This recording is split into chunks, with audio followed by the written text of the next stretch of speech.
Planning is the second stage of safer school construction. In this stage, the program manager and the community meet to talk about the specific school they are working on. The program manager finds out and tells the community about any policies or standards that a safer school project must follow. Everyone agrees on a shared goal. They decide whether they will build a school or strengthen an existing one. 3 steps help the program manager and the community during the planning stage. Step 1, determine need. Step 2, assess project viability. Step 3, create a project plan. The first 2 steps collect information about the community and the environment. The third step is where this information comes together to create a project plan. Step 1, determine need. The needs assessment finds out what problems a safer school would solve and what features the community wants their school to include. A school management committee usually leads the needs assessment. This can be as simple as a community meeting or as comprehensive as a door-to-door survey of every household. The program manager should help the school management committee conduct the needs assessment. The program manager ensures the assessment is fair and representative. It reflects everyone's perspectives, not just the opinions of the people closest to the management committee.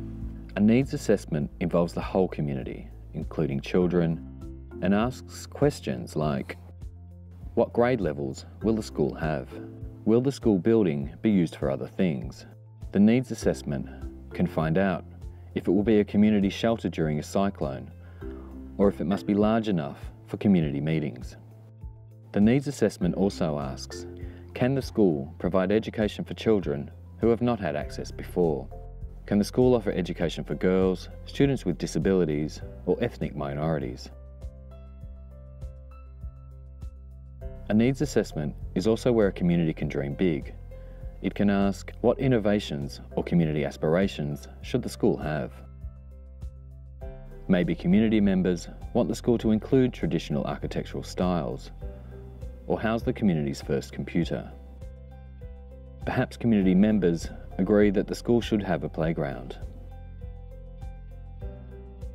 During the needs assessment, community members discuss and agree upon what will make the school a positive learning environment for students and an asset for the rest of the community. At the same time, or shortly after the needs assessment, the program manager, the community, and technical experts undertake the next step. Step 2, assess project viability.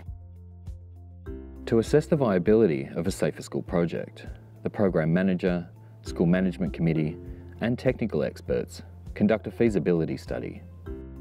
This feasibility study looks beyond the school at the broader community context. It asks questions like, where can the school be built? Will children from other villages or remote locations attend the school? How many students will attend the school now and in the future? Will the school serve the region, for example, by being a temporary shelter during disasters? Which government agencies will be involved in the construction? Can the Safer School project be included in existing community development plans? The answers to questions like these will help shape the success of a Safer School project.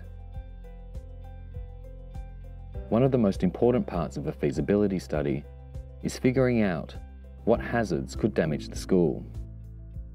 Earthquakes can cause schools to crumble. Floods can wash schools away, and high winds can blow them over. Landslides can block access or crush schools. Communities know about local dangers, but they may not be able to answer questions about all hazards themselves. They will need support from experts. Program managers can make sure experts and school management committees talk about hazards together. Things such as earthquakes might only have affected maybe the generation before that are living in the village, and perhaps there's no actual memory of that last event within the the people living within that area at the time. So we would be able to bring hazard maps along with us that actually were able to demonstrate where the threats lie, and also then we can sort of physically relate that to a potential site or location that is offered by the village or that we have given by the government. We'd be aiming to try and get all of that knowledge together to influence where we place the building, to ensure that we have the best position possible for there to be very few, if any, threats likely from the environment. People in the community will also have knowledge to contribute. They know about hazards that strike them regularly. They know where flooding happens each year, or where avalanches tend to come down in winter. They know how local prevailing winds wrap around hills, and which roads are blocked during the monsoon. So in this community we have some serious hazards, like tropical storms, sometimes hurricanes. Also, you know, with the flooded, with the rivers are overflowed, that will cause some serious hazards too. Creo que incluir a la comunidad en el proceso de diseño es fundamental para garantizar una escuela segura. En primer lugar, porque la comunidad es la voz del territorio, es la voz de los riesgos que tienen lugar. Nosotros podemos, como técnicos, visitar la parcela pues una vez al año o 2 veces, y a lo mejor coincide que es verano y no vemos las condiciones que tiene en invierno, o al revés, o es invierno y no vemos las condiciones que tiene en verano. Entonces, nosotros nunca podemos llegar a identificar todos los riesgos que tiene una parcela. Solo la persona que vive allí de forma permanente es capaz de verlos y de describirnos qué es lo que pasa allí durante todo un año. Entonces, si realmente queremos tener una escuela segura, tenemos que contar con la comunidad y con lo que ellos viven y conocen del lugar. Entonces, nosotros sí que es verdad que antes de ir a ver una parcela o a hacer estas actividades hacemos un estudio técnico y vemos cuál podría ser el mejor lugar. Pero ellos nos descubren otras cosas de las que nosotros no habíamos visto nunca ni habíamos pensado. Entonces es fundamental poder contar con su opinión y con su visión de tantos años de experiencia y de un conocimiento histórico del territorio y del lugar que nosotros no tenemos. Hazard specialists, such as geologists, hydrologists, and engineers, can access regional hazard maps. They can explain what level of shaking or what intensity of high winds the school will have to be strong enough to withstand. It's up to the program manager to bring the technical experts and the local community together to understand hazards. The last thing the program manager and school management committee need to think about is construction options. If no one in the community has the skills to build a safer school, the committee and program manager must hire an external contractor. Even then, community members may want to do some tasks and complete some construction training.